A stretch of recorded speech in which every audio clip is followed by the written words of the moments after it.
Apa obat malas beribadah ini, Ustaz? Apa obat malas Beribadah, Ustaz. beribadah? Iya. Iya. Ibadah itu berat. Berat atau berat? Berat ya. Nah, karena tidak ada pilihan lain, memang berat. Ibadah itu berat. Iya. Makanya tidak semua orang bisa ibadah. Yang kedua, ibadah itu ujian. Karena hasilnya atau ganjarannya, upahnya tidak langsung dapat. Maka dia ujian. Itu ibadah. Jadi ibadah itu berat. Ibadah itu ujian. Ya. Ibadah itu untuk mengangkat derajat seseorang. Mengangkat kualitasnya, derajatnya di sisi Allah Subhanahu wa taala dan di sisi manusia. Nah, karena ibadah berat, maka kita butuh power. Tahu power? Kekuatan yang membuat ibadah itu jadi ringan. Apa powernya? Apa kekuatannya? Keikhlasan. Keikhlasan membuat ibadah menjadi ringan. Ya, keikhlasan membuat ibadah menjadi apa? Ringan. Maka ketika ibadah berat, berarti ada keikhlasan yang terganggu. Sekarang saya tanya, orang-orang munafik beribadahnya berat atau ringan dia? Berat atau ringan? Berat. Seperti yang kita sebutkan tadi, kalau mereka berdiri untuk sholat, mereka apa? Berdiri dengan malas-malasan karena berat. Berat. Ya. Nah, oleh karena itu kita pastikan bahwa pada diri orang-orang munafik tidak ada keikhlasan. Hilang keikhlasannya.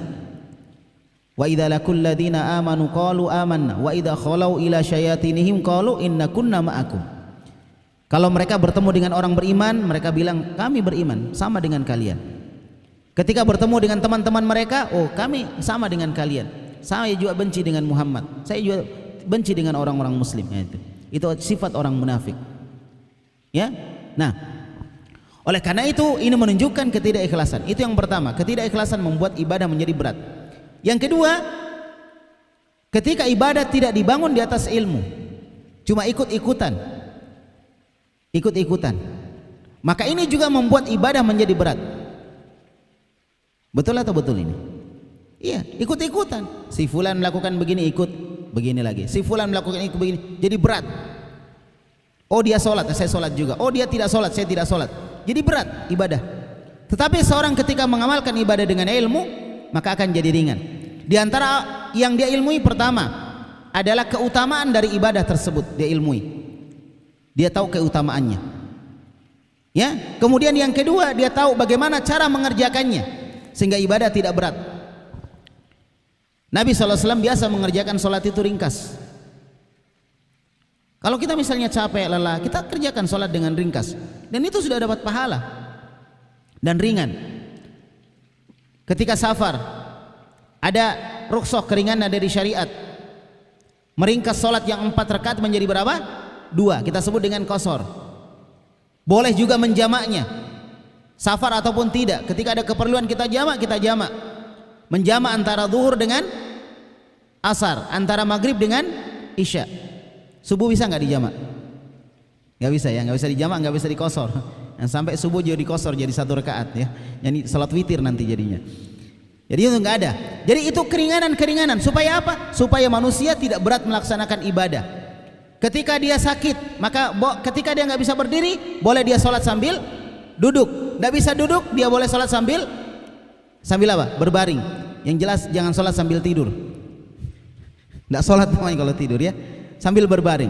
Nah, itu semua keringanan supaya ibadah itu menjadi ringan. Dan Allah sudah berikan itu jalan-jalannya untuk ibadah jadi ringan. Nah, itulah. Kalau kita tidak ilmui jadi berat ibadah. Ketika perjalanan sholatnya 4 rakaat terus dalam perjalanan yang susah, akhirnya dia ketinggalan bis, jadi berat. Ya, jadi berat. Kemudian ketika sholat misalnya dia selalu sholatnya panjang, tidak tahu bahwa sholat pendek juga boleh, jadi berat. Doa-doanya yang dia hafal panjang semua, dia tidak hafal doa yang pendek, akhirnya dia sholatnya panjang terus, jadi berat. Nah itu 2 saja paling penting. Pertama apa tadi? Keikhlasan. Yang kedua, ya beribadah di atas ilmu. Berarti orang ibadah harus belajar. Wallahu a'lam bishawab. Semoga Allah mudahkan. Yang ketiga ada lagi kalau kita mau tambahkan, berdoa kepada Allah semoga dimudahkan untuk apa? Ibadah. Salah satu doa yang kita baca setelah sholat atau doa yang dibaca di akhir sholat apa? Untuk kita mudah ibadah. Ayo. Allahumma a'inni ala dzikrika wa syukrika wa husni ibadatika. Allahumma a'inni ala dzikrika, ya Allah mudahkan aku untuk mengingatmu. Ibadah adalah salah satu cara untuk mengingat Allah. Wa syukrika, mudahkan aku untuk bersyukur kepadamu. Ibadah adalah salah satu cara bersyukur kepada Allah. Seperti Nabi yang sholat malam ya sampai kakinya bengkak, pecah-pecah. Ditanya oleh Aisyah, kenapa anda melakukan begitu? Sudah diampuni dosa anda yang lalu dan akan datang. Apa kata Rasulullah? Ya Aisyah, afala akunu abdan syakura. Tidak bolehkah aku menjadi hamba yang bersyukur? Jadi ibadah itu sebagai bentuk syukur. Kemudian yang ketiga apa? Wa husni ibadatik, dan memperbaiki ibadahku kepadamu. Nah, ini doa. Jadi apa tadi yang pertama? Ikhlas. Yang kedua, beribadah di atas ilmu, berarti harus belajar. Yang ketiga, berdoa kepada Allah supaya dimudahkan ibadahnya. Makanya para ulama itu orang yang paling semangat ibadah. Kenapa? Karena mereka membangun ibadah di atas ilmu, di atas ilmu. Coba ya, misalnya ada orang sholat setelah berwudu, dia lihat oh orang setelah berwudu sholat, ini dia ikut sholat. Apa yang dibayangkan ini dapat pahala? Beda dengan orang yang tahu pahalanya, bahwa pahalanya adalah diampuni dosanya yang telah lalu. Wih, saya punya banyak dosa ini, bahaya kalau saya masuk neraka ini, begini-gini.